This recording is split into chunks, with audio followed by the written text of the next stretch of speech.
Hello friends, शिक्षा की समझ चैनल में आपका स्वागत है। मैं हूं खुशबू और आज हम पढ़ने वाले हैं ईवीएस हमने कल भी किया था और आज आगे का करेंगे। तो कॉन्सेप्ट स्टार्ट करने से पहले प्लीज़ मेरे चैनल को लाइक कीजिए, सब्सक्राइब कीजिए और बेल आइकन को प्रेस कीजिए ताकि एजुकेशन संबंधित वीडियो जो है आपको मिलती रहे। और अपने दोस्तों में शेयर कीजिए ताकि अधिक से अधिक लोगों की हेल्प हो सके।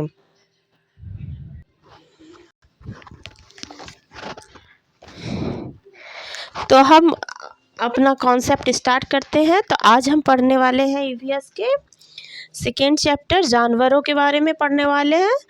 तो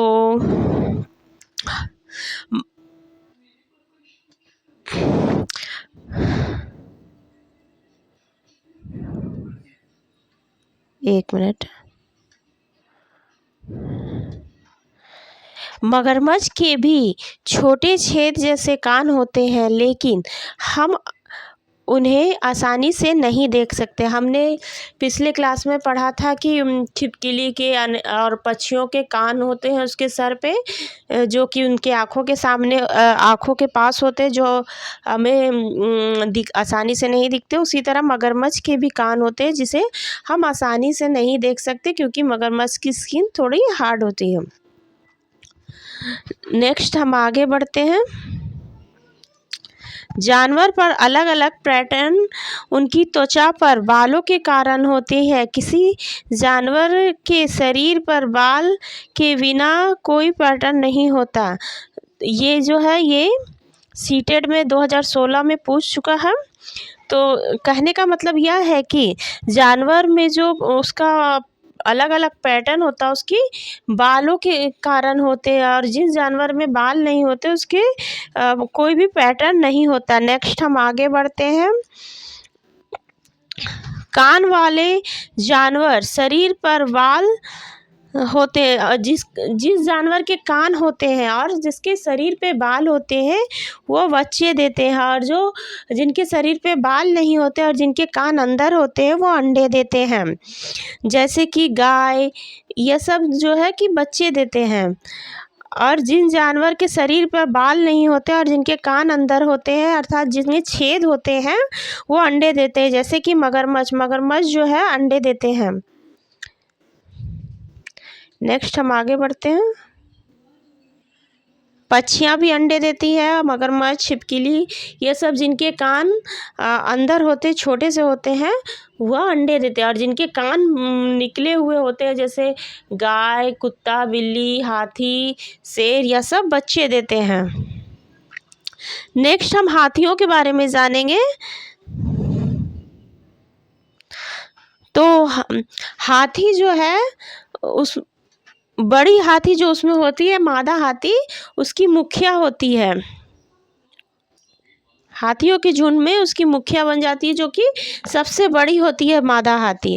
और जो मेल हाथी होती है मेल हाथी होता है जब उनकी उम्र 14-15 साल हो जाती है तो वह अपना झुंड छोड़ देता है। हाथी जो है वह 100 किलो तक पत्ते खा सकते हैं, पत्ते और टहनियाँ। और हाथी का सोने का समय 2 से 4 घंटा, उससे ज़्यादा हाथी नहीं सोता। अर्थात जितने बड़े उनके शरीर है उतना ही कम वह सोता है। तो अभी हमने हाथी के बारे में क्या क्या जाना है। उनका जो झुंड होता है उसमें नर हाथी नहीं होती। जब नर हाथी का 14-15 साल हो जाता है तो वो अपने झुंड को छोड़ देता है, और उसके लीडर जो होती है वो मादा हाथी होती है। और यह एक वयस्क हाथी जो होता है वह कितना खाना खा सकता है दिन भर में, तो वह दिन भर में 100 किलो पत्ते और टहनियाँ खा सकता है, और वह केवल 2 से 4 घंटा ही सोता है। और हाथी को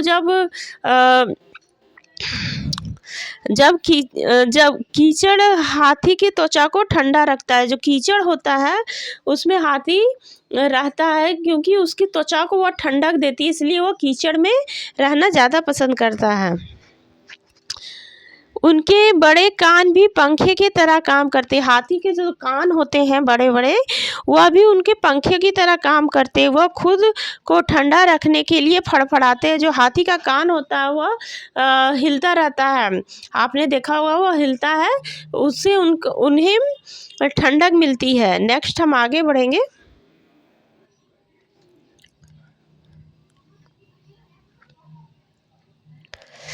झुंड में 10 से 12 मादा हाथी और उनके बच्चे होते हैं।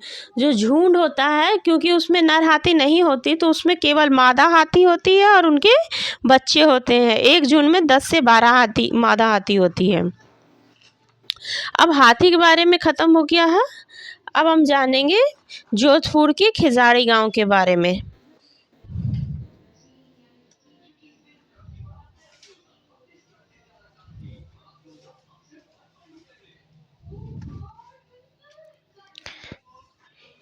खिजाड़ी गांव राजस्थान के जोधपुर के पास है। कहाँ है? जोधपुर के पास। लगभग 300 साल पहले इस गांव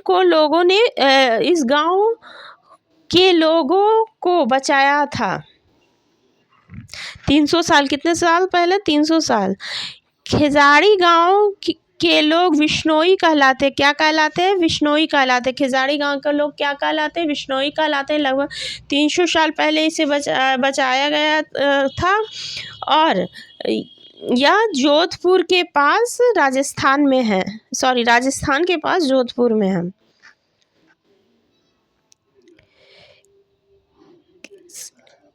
खिजाड़ी के पेड़ ज़्यादा पानी के बिना बड़ा हो सकता है। जो खिजाड़ी के पेड़ होते हैं वह कम पानी से भी बड़ा होता है।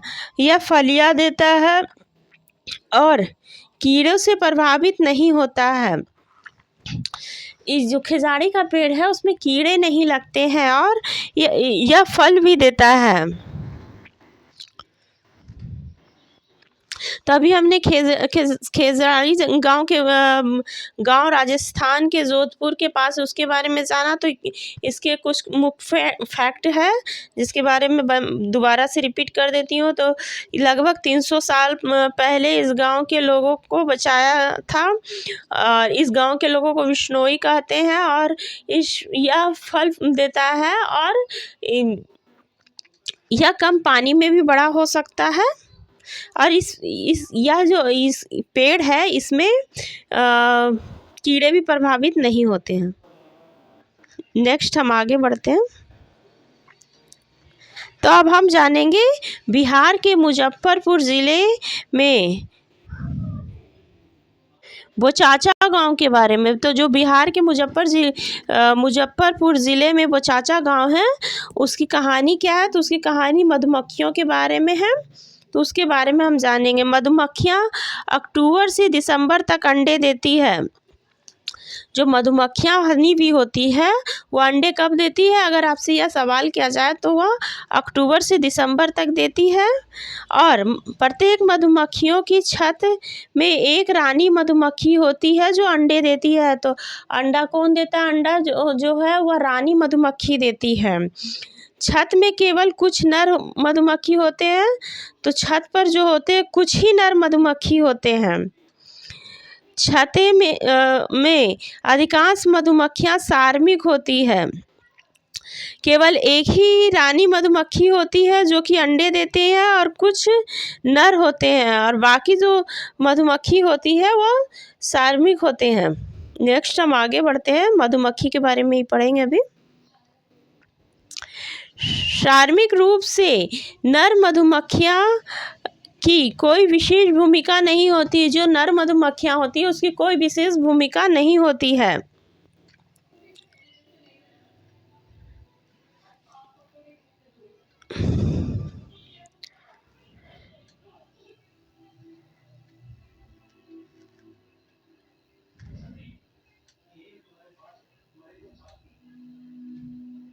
यहाँ तक ट्रेन। अब हम गुजरात के ट्रेन के बारे में कुछ पढ़ेंगे जो कि स्टार्ट है गुजरात के गांधीधाम से। तो ट्रेन कच्छ गुजरात में गांधीधाम से शुरू होती है। एक चैप्टर है ईवीएस में, उसी के बारे में हम बता रहे हैं। उसमें से कुछ इम्पॉर्टेंट पॉइंट हमने छाटा है, उस जो आपके सीटेड या जेटेड अकॉर्डिंग आते हैं प्रश्न, उसी के बारे में। तो गुजरात का जो खाना होता है ढोकला, चटनी, नींबू, चावल, मिठाई के साथ। गुजरात के खाने के बारे में अगर पूछा जाए तो ढोकला, चटनी, नींबू, चावल और मिठाई। मडगांव गोवा में। मडगांव कहाँ है? तो मडगांव गोवा में है। गोवा से केरला के मार्ग में कुल 2000 पुल और 92 सुरंगें। अगर यह पूछा जाए कि कितने सुरंगें हैं तो 92, और पुल कितने हैं तो 2000। कोझीकोड़ा एक जगह का नाम है जो दक्षिण भारत के केरला राज्य के मालाबार तट का एक शहर है। इसे कालीकट के नाम से भी जाना जाता है। तो कोझीकोड़ा को कालीकट भी कहा जाता है। नेक्स्ट हम आगे बढ़ेंगे। गुजरात से केरला के रास्ते में ट्रेन पार करती है। तो गुजरात से अगर पूछे केरला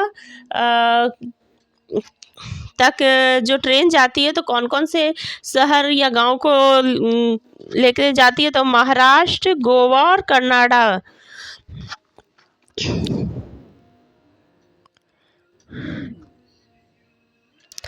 तो अभी इन्हीं क्षेत्र से संबंधित कुछ भाषाएं के बारे में हम जान लेंगे जो कि सीटेड या जेटेड में पूछे जाते हैं। तो इधर भाषा के नाम लिखे हुए हैं और इधर जहाँ बोली जाती है उसके बारे में।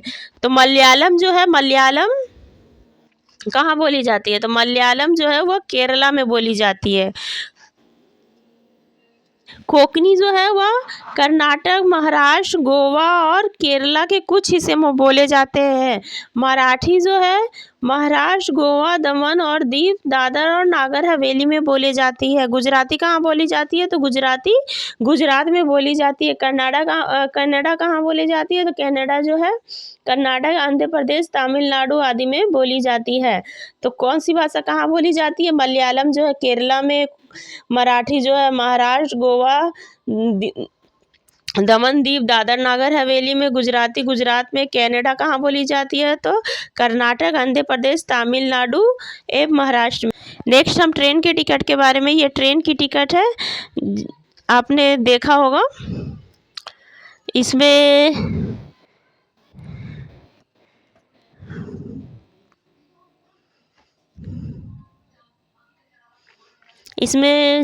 इसके नंबर, यात्री के नाम, आप कहाँ से कहाँ तक जा रहे, ये सब कुछ होता है। तो आपसे ऐसा कुछ प्रश्न करेगा।